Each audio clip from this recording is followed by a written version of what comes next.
covering Northern California. You're watching Action News Now, coverage you can count on. Senate Republicans try to race toward a final vote on what President Trump calls his One Big Beautiful Bill. I'm Natalie Brand with the debate on the floor and why even some Republicans are opposed. We'll also tell you why Sierra Pacific Industries is halting public access to its forest lands. And fire officials say humans are to blame for a series of fires in Redding. But first, a happy ending to a lost child this morning in Live Oak. Sutter County Sheriff's deputies posted to social media after finding the young boy in the area of KB Homes in Live Oak. We're told the parents were located about 30 minutes later. I called the sheriff's office to find out just what happened, and we're waiting to hear back. A busy 24 hours for firefighters in Redding with 4 new vegetation fires early this morning on the heels of one that brought evacuations yesterday. And we just learned those fires are suspicious, human-caused. Fire officials tell us the twin fire was actually 4 small fires that started around 3 a.m. today near Twin Tower Drive and Hollow Lane in Northeast Redding. You can see the flames on this Alert California time lapse. Forward progress on the fires was stopped at 1.5 acres by about 4 a.m. There were no evacuations. All evacuation orders and warnings for the Kenyon fire in Redding have been lifted. Now, this is new video from the air from pilot Ron Lim. It shows when forward progress was stopped at about 26 acres. Fire officials say the Kenyon fire is fully contained. Crews will continue patrolling today looking for hot spots. That fire started just before 2 o'clock yesterday afternoon near Kenyon Drive and Chantilly Lane. The evacuation order for the city of Redding Zone 434 wasn't lifted until about 10 last night. An outbuilding was damaged, and we have just learned that fire was human-caused, although it's not officially being called arson. The increased risk of wildfires has Sierra Pacific Industries closing its forest lands to public access starting tomorrow. The company cites dry vegetation, low moisture levels, and rising temperatures. Corporate Affairs Director Andrea Howell says that while SPI is proud to provide public access to its lands for recreation, that access will be suspended until conditions improve.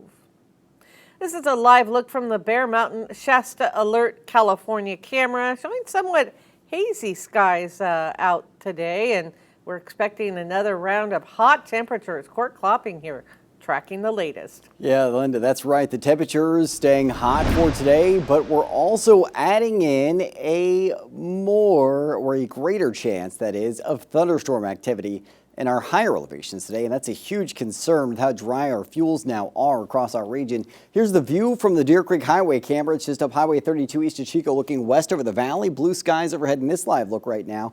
Some scattered showers tracking across Trinity County briefly earlier on this morning. And we'll see the chance for a little bit more activity in our higher elevations later on today. I'll be tracking that in a few minutes.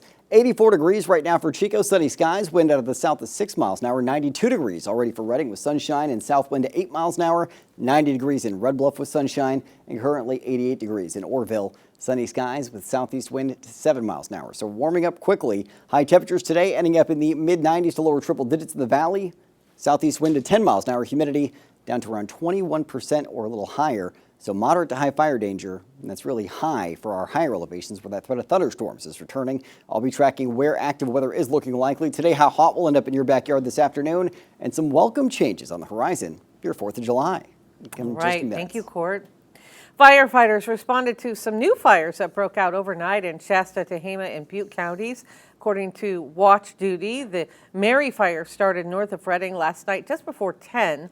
Forward progress stopped at 2 acres. The Florence fire broke out northeast of Corning about 7 last night. Forward progress there stopped at 2 acres. And in Butte County, the Pond fire near Palermo started around 10 o'clock last night. Forward progress stopped at 2 acres. The 14th fire broke out around 6:30 last night west of Oroville. Forward progress there stopped at less than an acre. Jury selection starts today for the trial of a man accused of murder and leaving the body in a shopping cart inside the Chico Food Max store. Timothy Weichert was arrested in March of 2023. Investigators say he was seen on video pushing the cart into the store with the body of Daniel Niles wrapped in a tarp. He was initially arrested for the attempted murder of a woman in Chico, later charged in the Food Max case. Weichert faces life in prison if convicted. In today's Unsolved Mystery, we are focused on the disappearance of a Paradise man who vanished more than 40 years ago. Charles Fabian, very recognizable because he has a glass eye. His friends call him Chuck. He was last seen in August of '81. His wife reported him missing 5 days later. She told police while it wasn't unusual for him to leave without telling her, he had not taken any money and he left his car behind. When he went missing, he was 27. Today he would be 70. He is white, he stands 6'2", 210 pounds with brown hair, brown eyes. His left eye is glass. He has a tattoo of a rose with the name Kathy on his arm and a tattoo of a peacock. If you have any information, you're asked to call Paradise Police at 872-6241. Investigators are still searching for answers after a man deliberately set a wildfire to ambush firefighting response teams, killing 2 and seriously hurting a 3rd. More than 300 law enforcement officials rushed to the scene in Idaho yesterday, including snipers on the ground and in helicopters. Police exchanged gunfire with the suspect and used a cell phone to hone in on a specific area where they say they found the body of the suspected shooter with a weapon nearby. We do believe that the suspect started the fire and it was intentional. This was a total ambush. These firefighters did not have a chance. Officials identified the suspect as 20-year-old Wes Rowley, have not yet released a potential motive. In a procession, the bodies of the fallen firefighters were taken to Spokane, Washington. The Senate is moving forward with President Trump's massive budget bill. Republicans can pass the bill with a simple majority, but as Natalie Brand reports from the White House, getting that majority vote is not that simple. The clerk will call the roll. Senators launched a vote-a-rama Monday morning as Republicans try to tee up a final vote on the president's tax cut and spending mega bill as early as today. Bring amendment after amendment after amendment to the floor so Republicans can defend their billionaire tax cuts. Over the weekend, Republicans narrowly voted to move forward with debate, which stretched into late Sunday night. This bill makes the 2017 tax cuts permanent. It avoids a tax increase for your family that's coming in December if we don't act now. In addition to the tax cut extension, the legislation boosts funding for border security, defense, and includes proposals President Trump campaigned on, like no taxes on tips and overtime pay. But GOP senators have proposed steeper cuts to Medicaid funding, prompting fellow Republican Tom Tillis of North Carolina to speak out against it.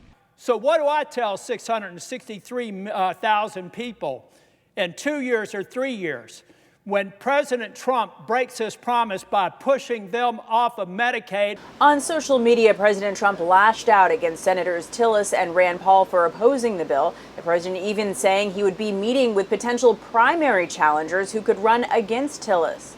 If you've got to surprise or jam your conference to get something done, you're a pretty legislator. And that's just not my style. The two-term senator announced on Sunday he will not seek re-election, referencing political theater and partisan gridlock. Senate Republicans can only afford to lose 3 votes. Mr. Rono, no. With all Democrats opposed to the bill. Natalie Brand, CBS News, the White House. Now, even if the bill passes in the Senate, it has to go back to the House, where changes could threaten the slim majority that passed the bill earlier. House leaders say they want to vote by Wednesday morning.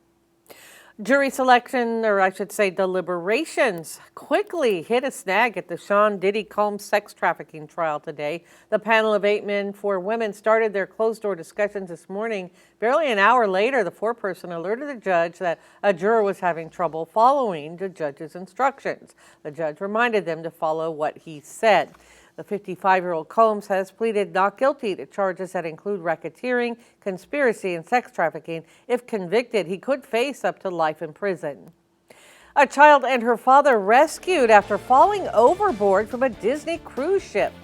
And the Paradise Symphony is gearing up for a patriotic performance on the 4th. How you can see and hear it in person.